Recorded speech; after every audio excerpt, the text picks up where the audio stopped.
3 दिन महिला काम करने मान ले जाए, लोग गंदी नजर से देखते हैं। वही तो इस नेटवर्किंग के अंदर भी था। लेकिन पिछले 16 साल के इतिहास में हमने काम किया कंपनियों में, इतना सा दाग, इतनी सी आवाज नहीं उठाई किसी की।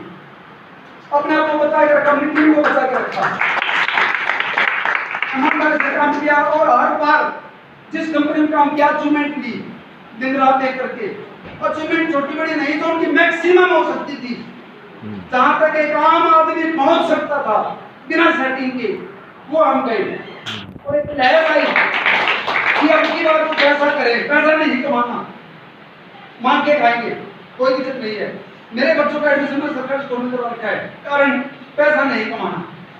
बहुत छोटी छोटी रोटी खाते हैं, कारण पैसा नहीं कमाना। पार आ गई पेट से कि सारा झगड़ा ही पैसे का है। अमीर बनने का तो झगड़ा है, दाल रोटी का तो झगड़ा है ही नहीं। तो मैंने सोचा कि दाल रोटी कराएंगे, लेकिन जो नेटवर्क करे बेचारे, जिनके सपने बड़े हो चुके हैं, उनको कैसे निकालें इस दलदल से। वो विचार स्ट्रॉन्ग होता गया। पिछले 6-7-8 महीनों से लगातार गजब की आरएनडी हमने की, सभी कंपनियों के प्लान स्टडी किए, उनकी स्ट्रेटजी देखी, कैसे उन्होंने स्ट्रेटजी बनाई, कैसे लीडर आए, कैसे कंपनी उठी, कब बंद हुई, क्यों चली, कितनी तेज चली, क्या क्या उन्होंने प्लानिंग की। उसको सारी स्ट्रेटजी करते बाद 1500 से लेकर 2000 पेज डस्टबिन में डाले मैंने, 3 रन खराब किए और बहुत सारी मोटी मोटी डायरी पढ़ के फेंक दी। कितनी बार प्लानिंग आगे पीछे की, कितनी बार नेगेटिव हुआ, कितनी बार पॉजिटिव हुआ। और तब लोगों ने जाकर मुझे जब पैसा देना शुरू किया, विचार मजबूत हुआ कि 400 लोगों को मैं कंपनी का मालिक बनाऊंगा। कितने लोगों को? 400 लोगों को कंपनी का मालिक बना के लेके चलेंगे, जिनमें इक्वल ट्रांसपेरेंसी होगी। हर आदमी को पता होगा मेरा कितना बजट आया, मेरा कितनी कमीशन आया, मेरी कितनी इनकम होगी। ये कंपनी एक मालिक की नहीं रहेगी। कुछ ने बोला आने वाले समय के अंदर ये आम आदमी की कंपनी बनने वाली है। कंपनी का नाम तो दिमाग में आया, एक ही बात आई, कंपनी का नाम होगा वन वर्सेस ऑल। कारण एक तरफ हम होंगे और एक तरफ सारी कंपनी। Very good. किसी भी कंपनी का नाम उनके परिवार में मिलता जुलता मिलेगा। कोई अपने माँ के नाम से कंपनी खोलता, कोई फादर के नाम से कंपनी खोलता, कोई बच्चों के नाम से कंपनी खोलता, कोई अपने नाम से कंपनी खोलता, कोई अपनी कंपनी के नाम से कंपनी खोलता है। लेकिन ये होगा वन वर्सेस ऑल इंडिया, यानी कि एक तरफ हमारी कंपनी और एक तरफ हिंदुस्तान की सारी कंपनियां होंगी। उसी प्रकार से इसको मद्देनजर रखकर जब प्लान डिजाइन करने लगे, तो मैंने दोस्तों विश्वास नहीं करोगे, 150 से 200 कंपनियों के प्लान को स्टडी किया दिन रात लेकर के। पिछले 1 साल से मेरी आंखों में नींद कम है, थकावट नहीं होती, क्योंकि एनर्जी वो परमात्मा देता है। जब महाभारत का युद्ध खत्म हुआ, बताया जाता है कि महाभारत के अंदर अर्जुन नहीं थका था, ये सुनो, लगातार लड़ता रहा, एनर्जी बढ़ा रहा। लेकिन जब कृष्ण जी भगवान नहीं रहे और जब वो गोपियों को लेकर यादवों को लेकर जब आ रहे थे, तो जंगल में भीलों ने घेर लिया और अर्जुन को पीटा, ये सुनो। तब वो गांडीव क्यों नहीं चल पाया? तब अर्जुन की शक्तियां कहां चली गई? तब अर्जुन ने जमीन पर बैठकर ऊपर लगा के कहा कि छलिया था तूने सब कुछ छल लिया।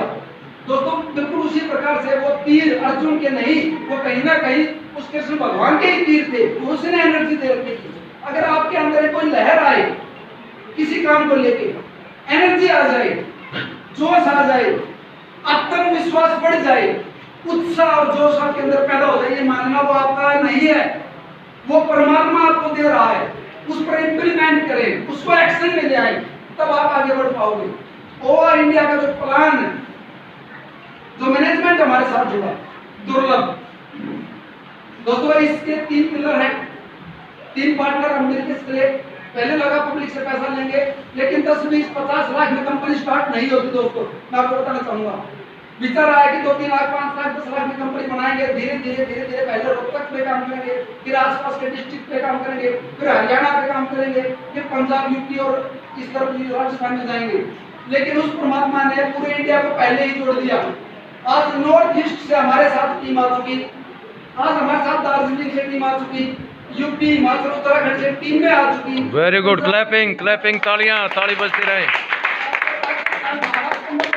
टीम हमारे साथ आ चुकी, कलकत्ता, उड़ीसा की टीम आज हमारे साथ आ चुकी, और रोहतक के लीडर को इंतजार कर रहे हैं कि जैसे जब किसी मिलने का टाइम मिले, फोन उठा पा रहा है।